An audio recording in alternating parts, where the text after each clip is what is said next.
Are you having a hard time figuring out what to get Dad for Father's Day? You should check out Row 1 Brand's Vintage Pictorum Gallery. They have America's best sports art. With over 7,200 historic sports prints, you're assured to find something unique for Dad this Father's Day. Instead of a boring old tie, get him a historic baseball photo taken by Henry High Sandham at the historic Polo Grounds Stadium in New York City during the 1894 Temple Cup. Or, if he's an NFL buff, check out the 1963 vintage NFL poster.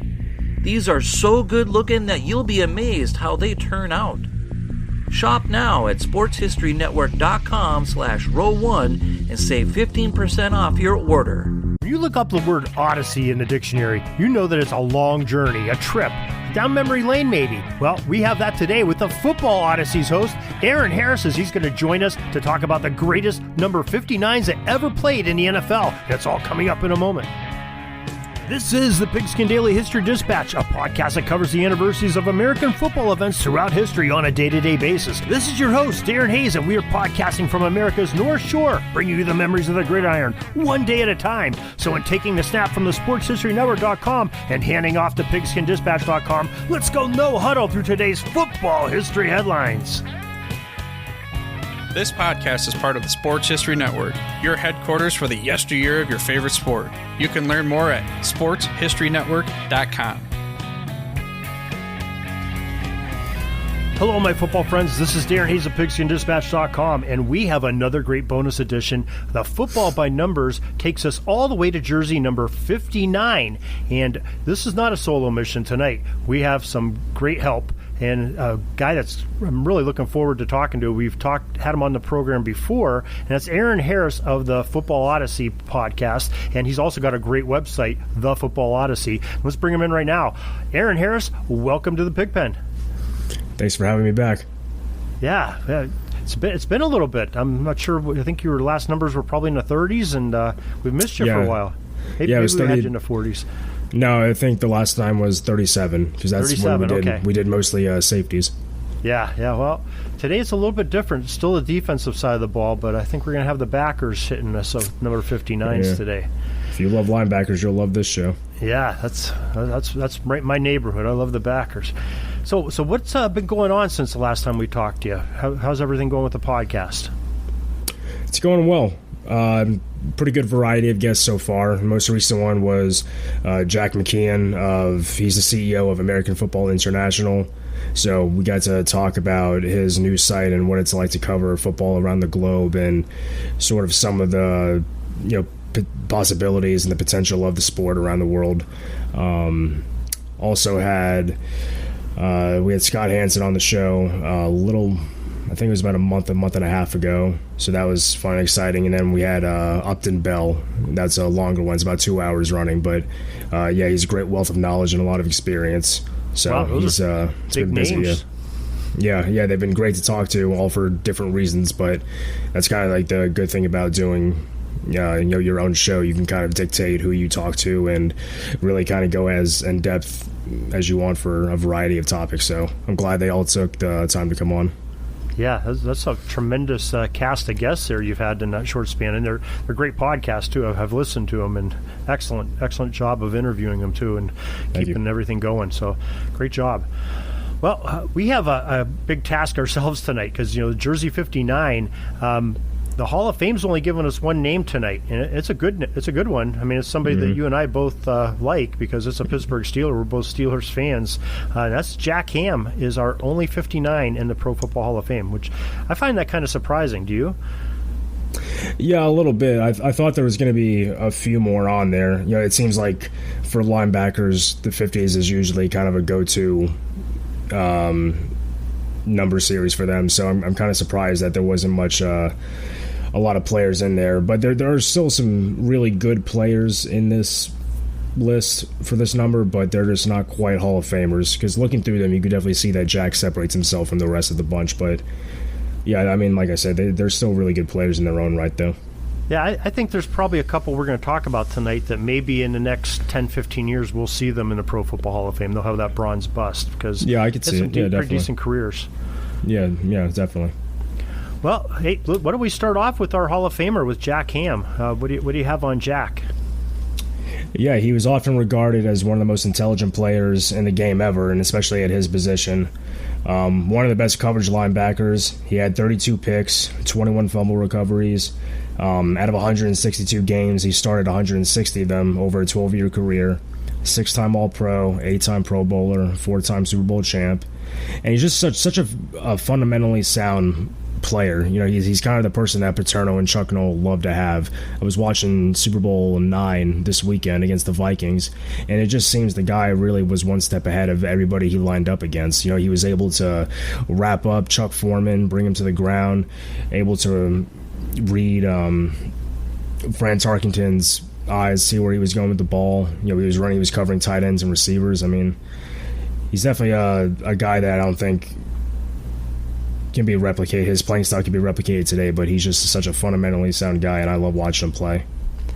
Yeah, he was a real headsy player, and really a great mentor. You sort of had Andy Russell leaving right when the Steelers were becoming really good. I mean, after he put on all the time with some bad Steelers teams, so Russell sort of goes off into the sunset, and then you have a young linebacker core, with Jack Lambert and a handful of others in there, and Hamm was sort of that stabilizing force. Even though he was young himself, it was really had the head to keep that backers right on coursing. That defense was just incredible. Of course, when you have a defensive line like they had, it makes the backers' job a lot easier.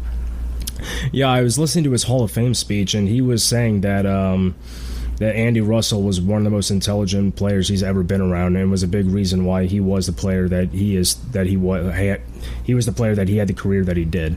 That he kind of taught him a lot of the nuances and the mental aspect of football that he didn't pay much attention to coming out of Penn State.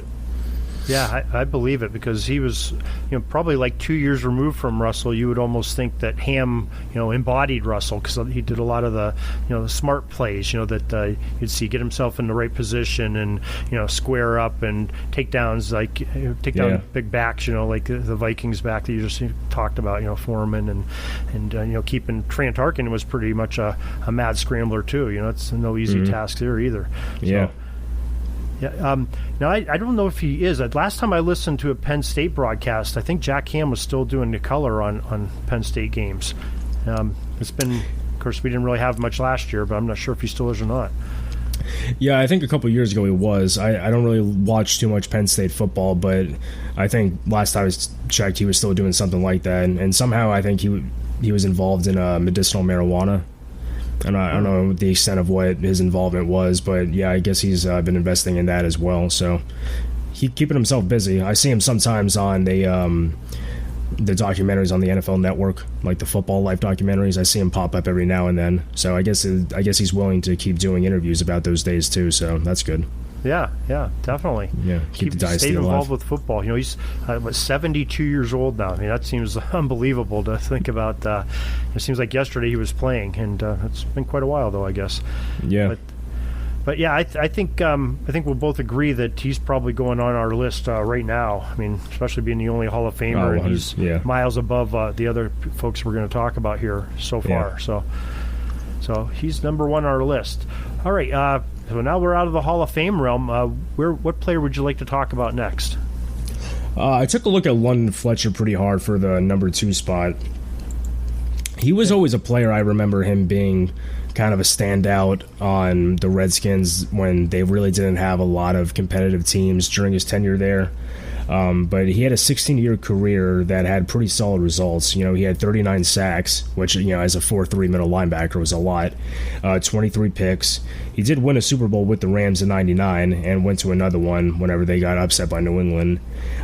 He's probably not going to make the Hall of Fame, but he had a lot of respect from his peers. He had 11 seasons with over 130 tackles, had over 2,000 for his career. He was really consistent from beginning to end. I think the last year of his career he had over 100 tackles, I think like 115. So he really put up stout numbers and consistently throughout his career, so I think he definitely deserves a spot on the list. Yeah, I mean, talk about those tackles. I'm looking at him from 2000 all the way till his last year, 2013. He was over 100 tackles each season. So that's a pretty good span of, I think, 14 years straight. Pretty good. And you're staying healthy too, because you're not going to get that many tackles, if you're not playing a full schedule. So he was tough. Yeah.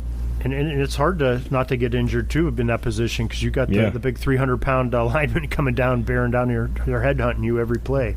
So 100%. They love to get that second level and take a backer out. Yeah. But I totally agree with you with Fletcher being the second one going on this list, though. So where do we want to go to next and talk about? Well, this might be a little premature, but this might be one of the guys who could end up on the Hall of Fame maybe 10 years down the road. Maybe not, but I could see it happening, though.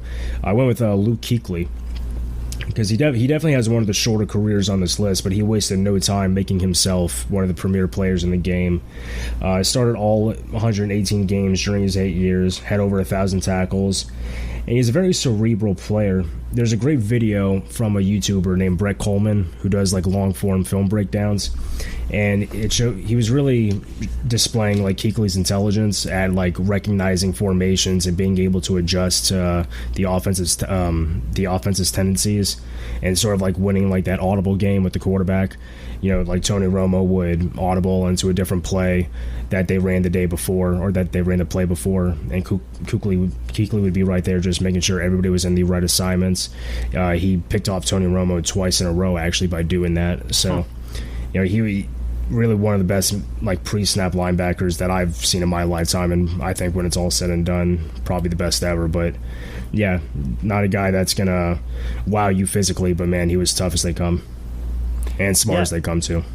Yeah, most definitely. Like the only thing that could probably hurt him, he just retired, 2 years ago. 2019 was his last season, and sort of a surprise. I think he had some kind of an injury those last couple of years that he was sort of playing through, and he just decided to hang it up, if I remember correctly. With Carolina Panthers, he had from 2012 to 2019, so was that 8 seasons? And he hung it up at the top of his game still, and in that 9 seasons, 7 Pro Bowls, 5 times as an All-Pro, the 2012 Defensive Rookie of the Year, 2013 Defensive Player of the Year, all 2010's Hall of Fame team. I mean, that's some pretty good collateral and credits to his name for such a short career, basically playing less than a decade. Yeah, and he seems to me, I kind of get the feeling he's going to be like the last of a breed, because a lot of middle linebackers in today's system, they're very fluid in terms of playing inside linebacker, lining up on the outside, coming off the field in nickel and dime packages, which increasingly are becoming more of a base defense. But he was a guy that was really just in the middle of he was the middle linebacker in a 4-man front. So he was always there, just flying from tackle to tackle, really making all the plays, dropping deep in coverage, getting the short stuff. He really seems like kind of like the last of a dying breed, I think, that you would find from a guy like Lambert or Zach Thomas from the early 2000s. So we'll see where he goes, but I get the feeling that we're not going to see too many people like him again in the game. And he played fairly light. I mean, he was 6'3", so kind of a tall guy. But his playing weight's 238 is what the Pro Football Reference shows. So that's really kind of an odd proportion. You would think, especially for a linebacker, sounds almost more like a safety, or almost DBs are almost that weight. But he played well. But I guess Fletcher was only 242 and lasted 16 years, so maybe that doesn't mean anything. He looks shorter on television. I didn't know he was 6'3". I thought he maybe was 6'1", maybe 6'2", but 6'3" I didn't expect. Yeah, when you're standing in front of those big behemoths on the offense and defensive line, everybody looks small and skinny, don't they? Yeah. Those are some giant men playing there in the trenches. So I totally agree with you with Kuechly going on there. So that's 3 of our spots filled up, and some more great players here. We may start getting ourselves into some trouble here soon because I'm making some decisions. But who do we want to talk about next? I was going to go with Seth Joyner from the Eagles. All right. He was a pretty versatile player that he had over 50 sacks, 26 forced fumbles, unofficially had 1,000 solo tackles because they didn't keep tackle statistics when he was playing, and 24 picks. Only had 3 Pro Bowls, but he carried his own weight on those Buddy Ryan defenses. And I kind of almost equate him to like Rodney Harrison of his time if Rodney played the linebacker position, because he was a guy that seemed like he had a lot of different uses, or the coaches used him in a lot of different ways, but he never really stood out at one facet of the game better than the next. But he was still a solid player, and versatility, you can stick around the league for a long time. So yeah, he's one of those players almost in the light of like a Junior Seau. When you watch the games, the Eagles game, it seems like all the time, Joyner's in on the tackle, or you're tackled by Joyner, pass deflection by Joyner. He was always around the ball. They just those guys are special when they have that real nose to be where the ball is going to be and be where they should be and make a play. So that's quite a fun thing to watch. Yeah, guys like him always find the ball wherever it is on the field. And it's surprising. I mean, he came from a rather small school. I mean, in Texas El Paso. I mean, I don't know if I've ever watched Texas El Paso play. Maybe I have, and I don't remember it. But definitely not from any of the bigger conferences. And the Eagles really found a diamond in the rough there, I guess, and really knew what they were doing with their scouting department.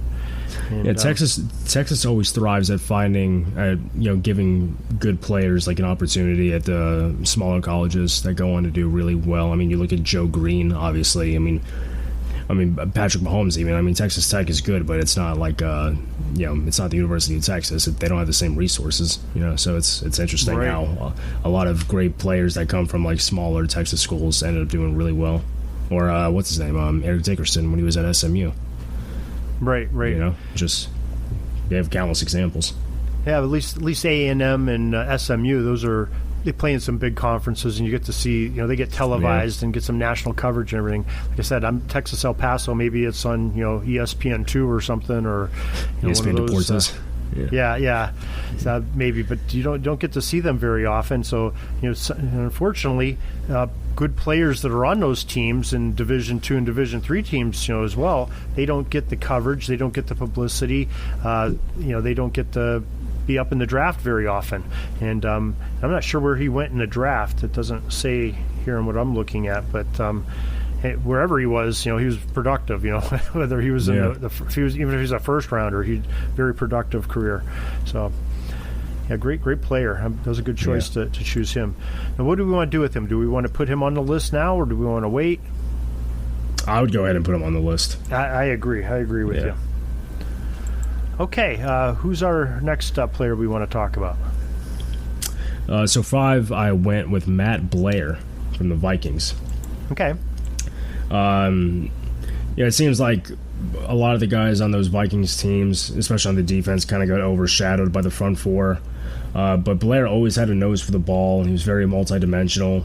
According to NFL Journal, he had 20 career blocks, and strangely enough, most of them were PATs, which is kind of odd, but he's part of 2 Super Bowl teams, or 2 teams that got to the Super Bowl with the Vikings. He blocked a field goal in the Super Bowl against the Steelers.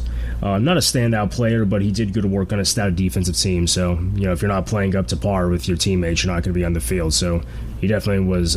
He definitely carried his own way and deserved to be out there with those guys.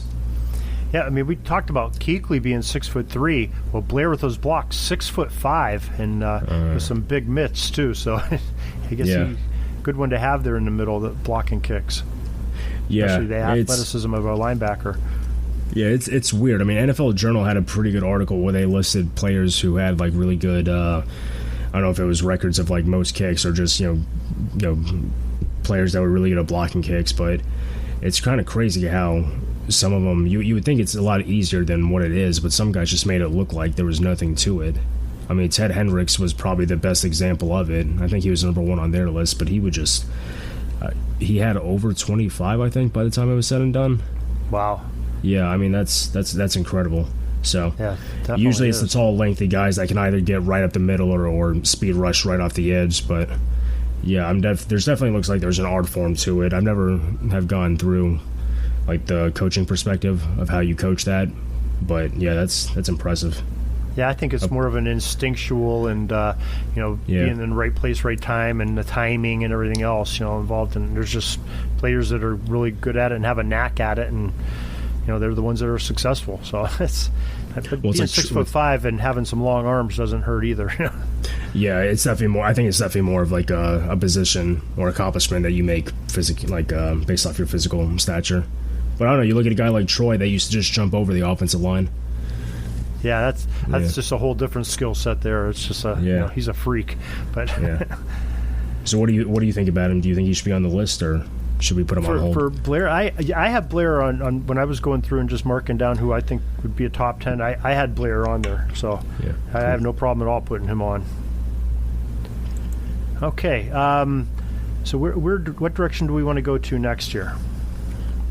This might be a guy that we put on hold until later on, but I went with Donnie Edwards, who was the linebacker for the Chiefs and the Chargers. He had 28 career picks, 23.5 sacks, over 1,500 tackles in a 13-year career, 15 fumble recoveries. It seemed like his play was always overshadowed because he played with some pretty outstanding linebackers, like Junior Seau or Derek Thomas. But he was a solid and consistent player that went 9 straight years, I think, without missing a game, and he had a lot of speed to him too. So I think he's someone who deserves consideration and probably will end up making the list. But I think right now having him on hold would probably be fair. Yeah, I don't have a problem with that at all. I mean, the one thing that sort of jumps off the page on him is his tackles. He played from 1996 to 2008, so 13 seasons. Had 1,500 combination tackles, 1,135 solo tackles. Really had a nose for the ball, and like to put pads to backs and quarterbacks and everybody else that had the ball. So he's certainly.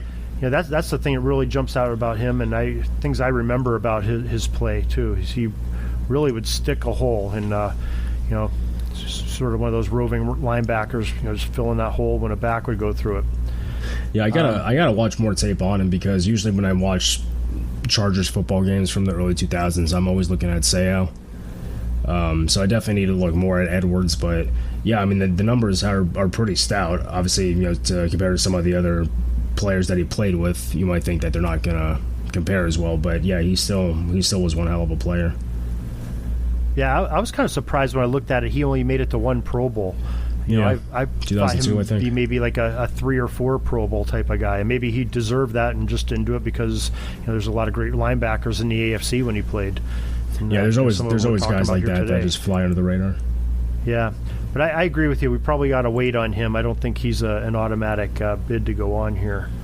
But what do you think about Bob Brzezinski? Did you take a look at him at all? No, I did not, actually. What did you think of him? He's another one that I sort of I was kind of surprised at. I don't think he's going to make our list, but I think he's worth talking about. He came in 1977 with the Rams, played with them for 4 seasons, then went to the Dolphins, so played basically the whole decade of the 80s with the Dolphins as a left outside linebacker. And wore 59 his entire career for both teams. Only had 14.5 sacks, but was a very serviceable and had quite a few starts during his career. He had probably about 10 seasons in a row where he was a main starter on either the Rams or the Dolphins. But didn't make any Pro Bowls, didn't have any All-Pros, but I think he's still significant enough to talk about, at least mention here on this program. Like I said, I think he's sort of an outside chance of making it, but just wanted to give him a little love. You played that long.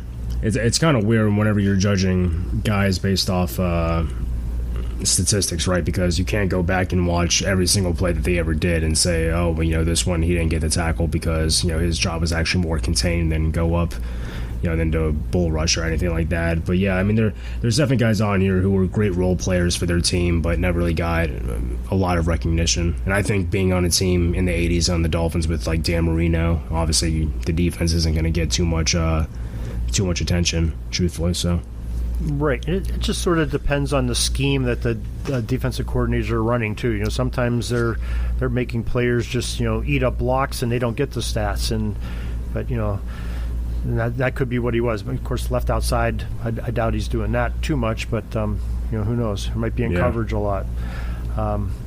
Yeah, there's definitely some players who are just there to clog up bodies and free up for everyone else. Right. All right. Well, what player do you want to go to next? I went with John Anderson. Okay. For the Green Bay Packers. Started 141 games out of 146 games total, 25 picks, 15 fumble recoveries. And definitely one of those guys who were kind of lost to history since he was sandwiched in between the Lombardi and the Brett Favre years. But he's in the Packers Hall of Fame. He was voted as a second-team player for the NFL All-80s Decade Team. He made the All-Rookie Team after his rookie year. Was voted the most valuable defensive player for the Packers 3 consecutive years. And a lot of people had a lot of respect for his intellect and athleticism. Truthfully, as I was reading up on him, a lot of people, he kind of struck me as like a poor man's Jack Hamm in a way. I really don't want to say poor man because he probably was a really good player, but it seems like he was kind of in the same mold as Jack Hamm, someone who was very good in pass coverage, very, had good intellect, very good athleticism on the field. So I think for those reasons he should be on here. Put him on the list. Yeah. Okay. Yeah. I agree with you. He probably would have had a lot more press if you played on some good teams. But you said, the Packers of the late '70s and most of the '80s weren't real tough. Do you remember him at all? I don't remember him. I mean, the name sounds familiar, but I don't remember him playing and being a player. So it's probably just one of those guys out there, But I didn't watch a lot of Packers games then because they weren't very good, so they weren't on television a lot. Right. It felt like to me his ceiling probably could have been like Chris Handberger for the Redskins. A guy that again was sort of like a Jack Hamm-esque player, but he played on some good Redskins teams, so his name was a little more memorable than Anderson. But I'm curious if I had to watch like a large sample of his games to kind of see how he stacks up against some of the other linebackers of his era. But the numbers to me basically say he should be on here as well. Okay, I agree. So he is our number 6 player that we put on that top 10 list. And let's see, who's our next candidate to go on this list? Well, for me, this is probably someone that you remember very well on the Browns, Mike Johnson from the late 80s. Very physical player. Those Brown teams in the late 80s were really physical team. They had a fun offense to watch as well. They came close a lot of times, but never made it to the big game. He was kind of like, when we talked about Seth Joyner earlier, a guy that was all over the field pursuing to the ball carrier. He could hold his own in pass coverage, and he always went head up against blockers and ball carriers. He had 26 forced fumbles, over 1,200 tackles, 13 interceptions, 14 and a half sacks. Only had a couple Pro Bowls, but kind of like what we just talked about with the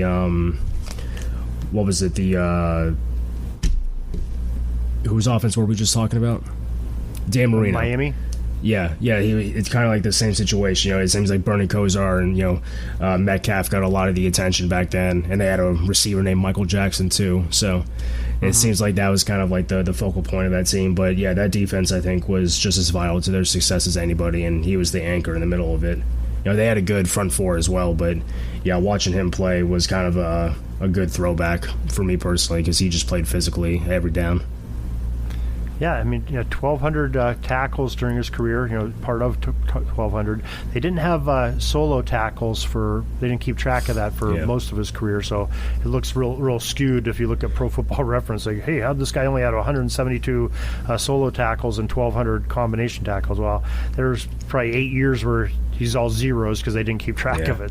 But, this dude was... another one that the PA announcer was probably wearing his name out during games because he was a very active middle linebacker. And did you ever go to any of the Browns Steelers games back in that day? Not in that era. I went to a bunch of Browns games in the 70s. Probably the early 70s, mid 70s. Got to see the Steelers a couple times. The Oilers, the AFC Central was just phenomenal. Even the Bengals I went and saw a couple times. My father had some friends that had some season tickets, and a lot of times they had like 4 tickets. They couldn't go to the games, and they'd call us up. We're only 2 hours away. We'd hop in the car and go watch some pro football, even if it wasn't our team. See some good games. Oh yeah, well, I mean, yeah, that whole division too. I mean, the Bengals were really good for a long time. The Browns were competitive, even going back to like Brian Sipe, which I'm sure that was probably who it was that you saw.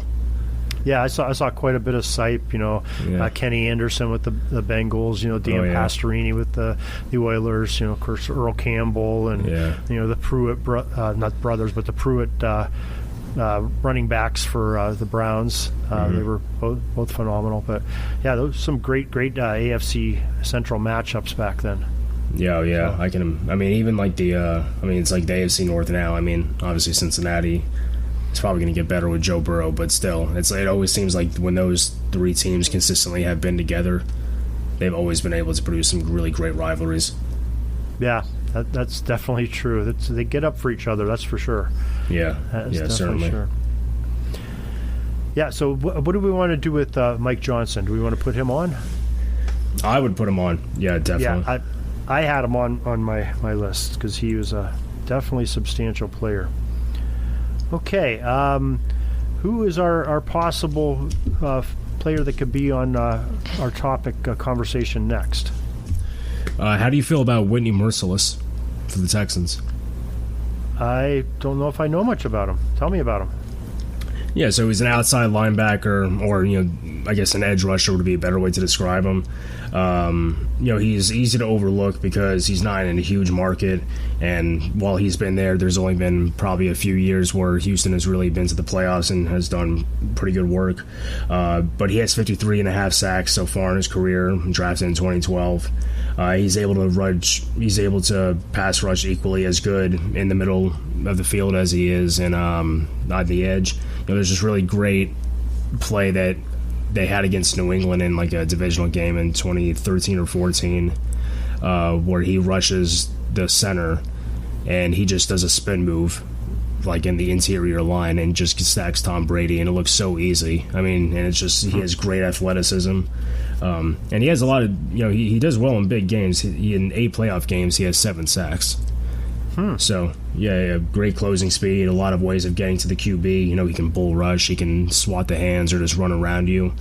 We'll see how his career finishes out, but, yeah, I definitely think he's one of the more underappreciated defenders in the game. And he also won Rookie of the Year, too, so. Yeah, okay, that's some pretty decent credits to him. I mean, I think it'll be kind of interesting to watch him, especially this year and next year, without having J.J. Watt on the other side, getting all that attention, and he's sort of out on an island. So that might be a little bit the J.J. Watt factor there to consider. Unless maybe they get a premier pass rusher, maybe they already did to replace him. I'm not sure, but it feels to me though like J.J. is usually hurt by week 6. Yeah, that's true. So I think maybe in his first couple of years it was probably beneficial to him, but I think now it's kind of like. I think he's probably assimilated to doing that for a few seasons now. Yeah, he's. I'm just looking at his sack totals. I mean, his rookie year. 6 sacks coming out as a rookie. That's pretty strong. Yeah. His 4th year, 12 sacks was his high point so far. 7.5 in 2016, and sort of. Must have got injured in 2017 because he only played 5 games and had 1 sack. So, yeah, and I think last year he was kind of off and on the COVID list too. So, past few years it seems like there's been a few derailments to his career, but I think if he can kind of get back on track, he'll be really good. So, I think he's probably like under consideration for the list. I'm not sure we would really put him on there just yet, but okay, yeah, we'll come back to him though. Put a little check by him, and we'll come back to him. I think. He's in the same category as Donnie Edwards, I think, here. Yeah. Do you have anybody else in mind you want to go to? Yeah, I'm going to break the linebacker chain, and I'm going to go Blair Bush. He played center from 1978 to 1994. I mean, just doing that alone, that's a long time to survive in the NFL as an offensive lineman. So just for that, I want to put him on the list. He blocked for some great backs, and probably his best days were when he was with the Seahawks when they had Kurt Warner. So he wore that's the time of his career when he wore number 59 too. So that was most of his career, or a big chunk of his career, 6 years. He helped those Seattle teams of the late 80s get to the playoffs. he protected for Dave Craig for those throws to Steve Largent. Pretty physical player if you ever get the chance to watch some of his games. So I think he's definitely deserving to be on the list as well. Yeah, I don't remember too much of his play. I remember the name, but you make a pretty convincing case for him. So I just put him on a consideration list then? Yeah. I mean, when I saw that he played from 78 to 94, I mean, that's a pretty big gap between when you start and when you're in your career. Yeah, and 6 of those he wore the 59, so he wore a significant number of years during that. So yeah, and I think a lot of those Chuck Knox teams for the Seahawks kind of are forgotten about now. Not that they really did anything outstanding, but I mean that's kind of a weird period of the franchise's history when they were still in the AFC. Right, and they were always a gritty team, but you had some pretty good Raiders teams that were in there. The Chargers were up and down during that era, and they were kind of, to me, they were kind of like the Houston Texans teams of like the 2012 to 2015 team. Like they were always competitive, always had a good streak, but then they were ultimately in the same division as the Colts, so they probably weren't going to go very far too often. Right. Yeah, I'm glad you brought him up. I didn't even have him in my line of view here. Okay, how about some more names? Who do we want to look at? Who did you have in mind? Well, I had some guys, like I said, the outside chance, but I had Vincent Brown, another linebacker. Came in 1988 with the Patriots, stayed with them through 95. Kind of a short career, but he started quite a few games for the Patriots during that era. 16 and a half sacks, 737 touchdowns, forced 6 fumbles. Didn't have a lot of credits, no All Pros, no Pro Bowls, but it's definitely a name I remember, and being a pretty decent player. And came from another fairly small school, Mississippi Valley State. How many times do you get to hear them talk about that? That's Jerry Rice's alma mater, right? I think it is. So, but yeah, a very, very serviceable player. And I think he played on those same defensive lines, maybe with like Tippett, and at least maybe near the end of Tippett's career. Yeah. So that's a madman himself. Yeah. We just talked about him the other night with Warren Rogan. Oh yeah. And, there's a lot of people that would argue he was every bit as good as Lawrence Taylor. Yeah, I don't know if I'd say that, but he was pretty close second. We did talk about him at the same time as Taylor. So what about Roosevelt Colvin? I didn't really discuss him at all or do much studying on him. What do you got on Roosevelt? Yeah, he had a pretty short career as well. I think he played for 8 or 9 years. Half of his career was with the Bears, half of it was with the Patriots. I think he was on the 2007 team whenever they were upset. He was always a good role player. I think his numbers probably stood out more when he was with the Bears, because I think his role changed a little bit whenever he went to New England. He was more of a 3-4 outside linebacker, but didn't really get the gaudy numbers that you would see from a Steelers outside linebacker. But he was a good role player. He's a physical player. He had a multifaceted skill set. Was able to do pretty well in coverage. Really good on the blitz as well. Okay. Probably not a guy I would vote to put on the list indefinitely, but I think he probably deserves a shout out. Okay.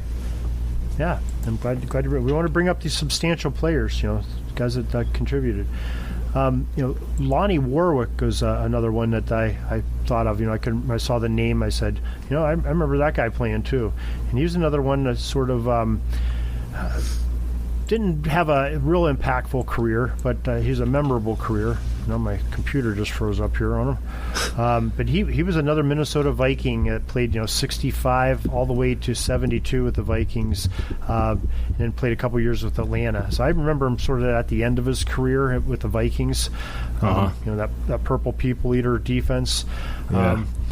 But he had 12 interceptions at the linebacker position in that era where there wasn't a tremendous amount of throwing. Right. We don't have a lot of statistics on his tackles because they didn't keep track of them there. But it's a name I remember, and he had an NFL championship NFL championship game win, and we made the Super Bowl. But I don't think he's going to make our list, but just somebody I wanted to talk about because he was a substantial career. Yeah, there's also Danny Trevathan too. I'm not sure if you remember him. Well, actually, I think he's still playing, but he was on the the Bears. He's on the Bears now, but he was on the Broncos whenever Peyton Manning came over, like in 2012. So he was on a lot of those. Obviously, again, most of the attention went towards Manning in that offense. I think the season he threw like 51 touchdowns. And usually on defense, Von Miller was the one that got all the attention. But yeah, he had a pretty good career for himself for a solid 5 or 6 years with them. They went to a Super Bowl. They went to 2 Super Bowls and won one of them. And he was always a starter in the lineup, so he was pretty consistent for them. And now he's with the Bears. I'm not sure how he's really doing there, but he got a 3-year contract in 2020, so I guess he still has something left in the tank. Yeah, he's always.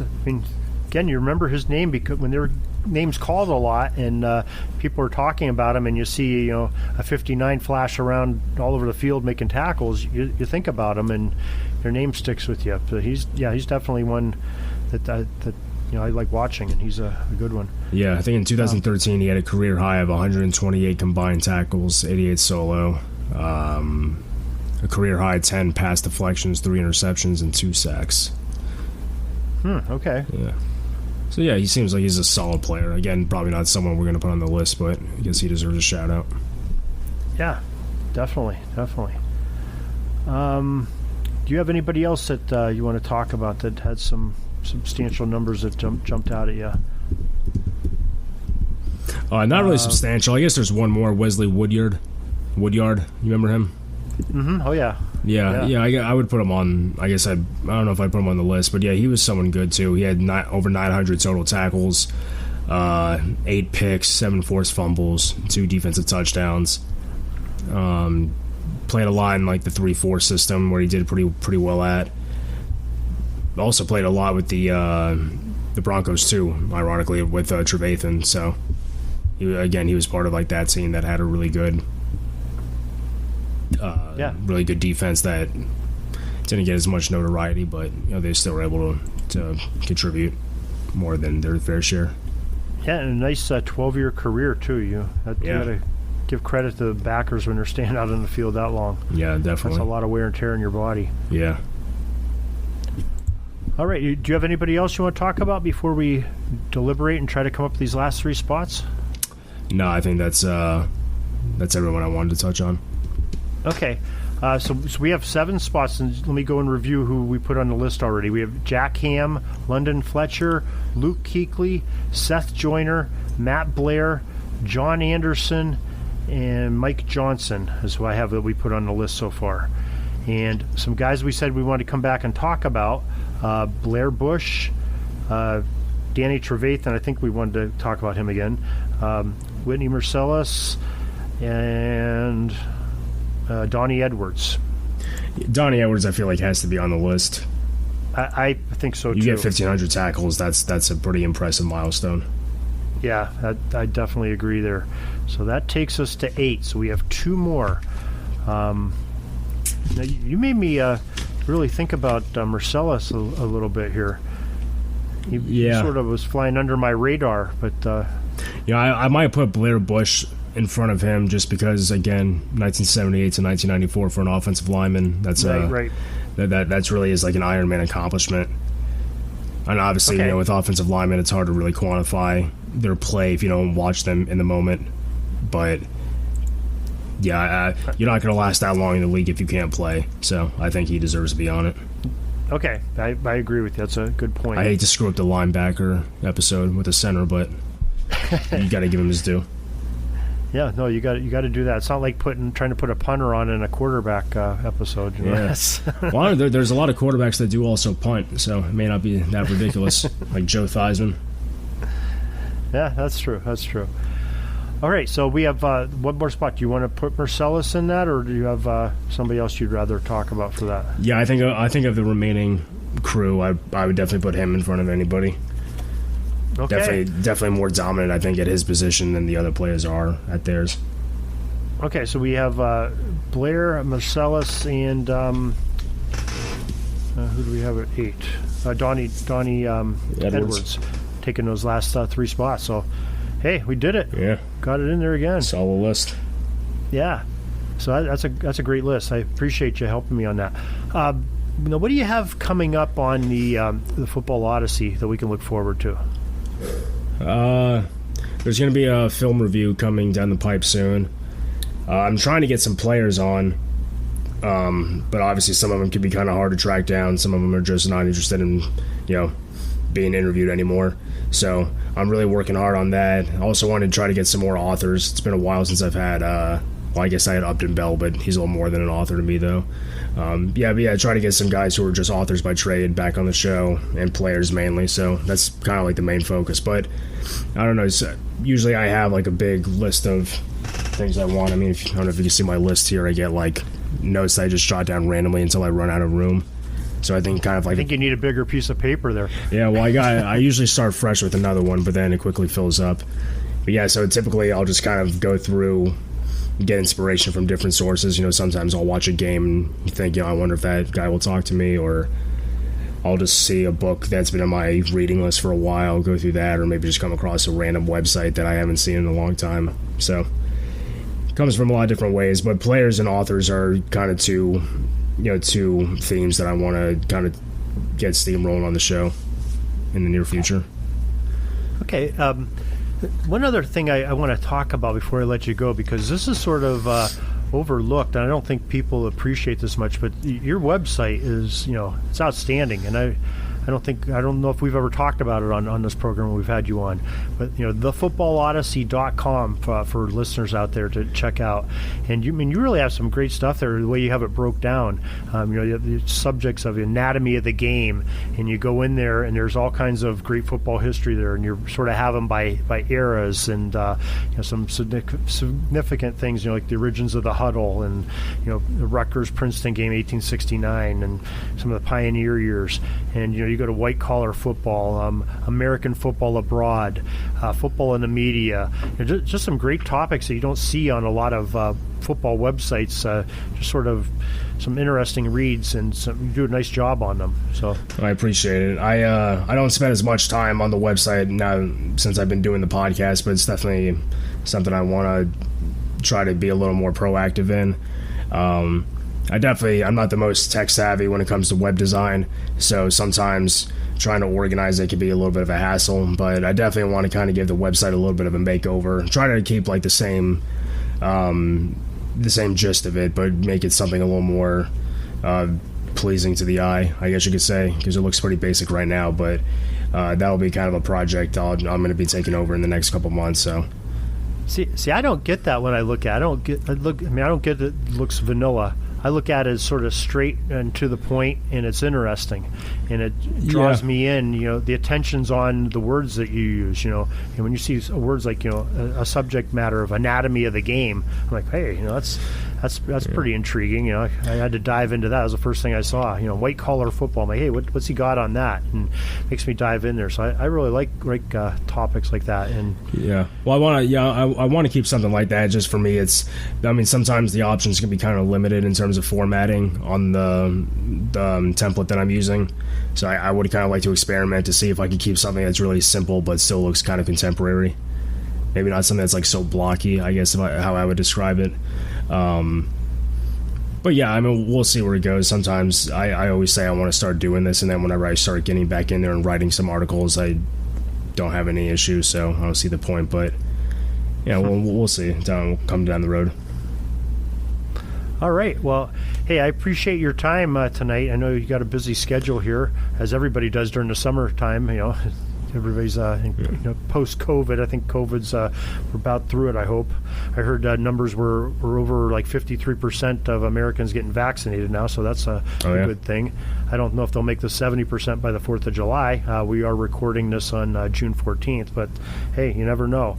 At least things are a lot better than they were of June 14th of 2020, that's for sure. No, there's no doubt about it. Yeah, it looks like the light at the end of the tunnel has finally arrived, so happy about that, certainly. Yeah, and most importantly, all the I think most of the stadiums I've been hearing reports for, they're talking about full capacity by the time football season rolls around. I mean, that's I think like all levels of football except the Canadian Football League, I think. Yeah, I was actually I had a friend of mine that came in visiting me in Atlanta, and we went to the Brave Stadium.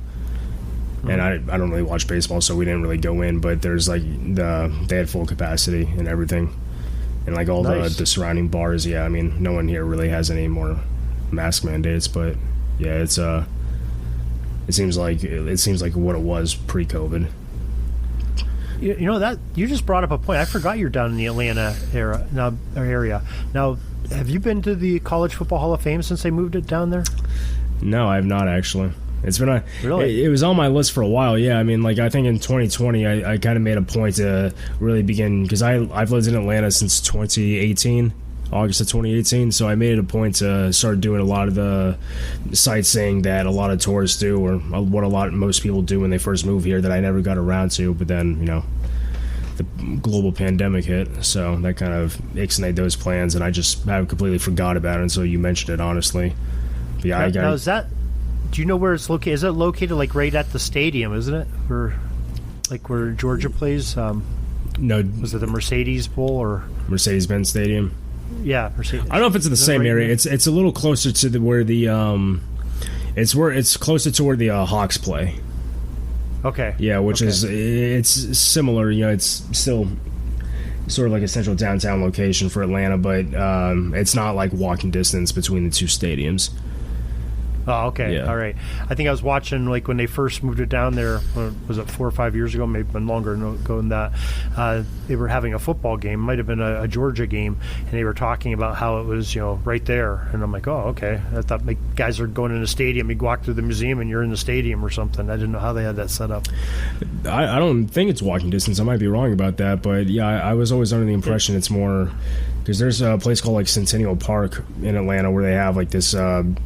Big Ferris wheel, sort of like a mini carnival, and I think it's around that area, but again, I don't spend too much time down there, so I might be wrong about that. But Centennial Park, isn't that where like the bombing was during the Olympics back in? Okay, yeah, all right. I knew that name before. Yeah. Okay. So, well, you're gonna have to check it out because I talk about the College Football Hall of Fame all the time. Yeah. And I went to the College Football Hall of Fame years ago. It used to be right in South Bend, right off of I-90. Almost getting into Chicago. On Interstate 90, the College Football Hall of Fame was right there off the exit, and you could look south and you could see the Golden Dome of Notre Dame down in South Bend. So it used to be in Indiana? Mm-hmm. I didn't know that. Yeah, I was there for years and years. When did it move to Atlanta? I think, I want to say it was like less than a decade ago. Really? I want to say like 5 or 6 years ago, but, as you get older like I am, your years all blend together, so I might be off on that. But my brother lives in Chicago, so when we would drive up there, we would stop there every once in a while, or at least see the signs for it. But, yeah, I don't know if I'm making this up, but it sounds like it would be appropriate. Isn't it called like the Chick-fil-A College Football Hall of Fame? Yeah. Yep. Yeah. Yeah, I think that when they moved it down in Georgia, they got the Chick-fil-A as their sponsor to it. Really? Yeah. It might make sense that it's pretty close to the stadium because, I mean, the SEC championship game is always played in Mercedes-Benz, it feels like.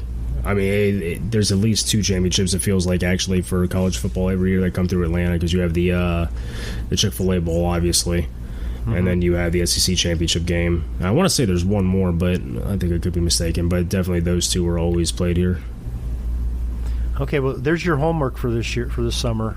Of course, you got nice weather down there all the time. You can go down there any time. I don't know. It's kind of humid now.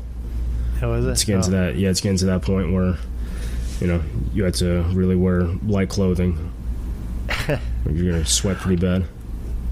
All right. Well, Aaron, I won't keep you anymore. I just thought I'd throw that in there, see if we get some tidbits on some vacationers maybe heading down that way. But we'll put that as your homework. We'll get you next time on that. Try to find out more about the College Football Hall of Fame down there. But again, appreciate your help with number 59s here. You did a great job of researching and bringing some great insight to these football players that preserving that football history, and we appreciate you. Thank you. Yeah, absolutely. Hopefully I can rejoin you again before you reach number 99. Yeah, I think we do have you down for some more. Scan through the list here real quick so we can let the listeners know. Well, maybe we don't.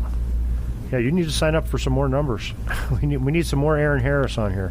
We'll get that off the air, and we'll get you hooked up. Cool, man. But thank. Yeah, of course. Thank you. We're taking a peek over at the chains and the down marker. It's 4th and long. We're going to have to punt the ball and get on out of here, but we'll have another series tomorrow for your football history headlines, so be sure to tune in. We invite you to check out our website, pigskindispatch.com, not only to see the daily football history, but to experience positive football with our many articles on the good people of the game, as well as our own football comic strip, Cleat Marks Comics. Pigskindispatch.com is also on social media outlets, Facebook, Twitter, Instagram, and don't forget the Pigskin Dispatch YouTube channel to get all of your positive football news and history. Special thanks to the talents of Mike and Gene Monroe, as well as Jason Neff for letting us use their music during our podcast. PigskinDispatch.com is a proud affiliate of the Sports History Network, the headquarters of sports yesteryear.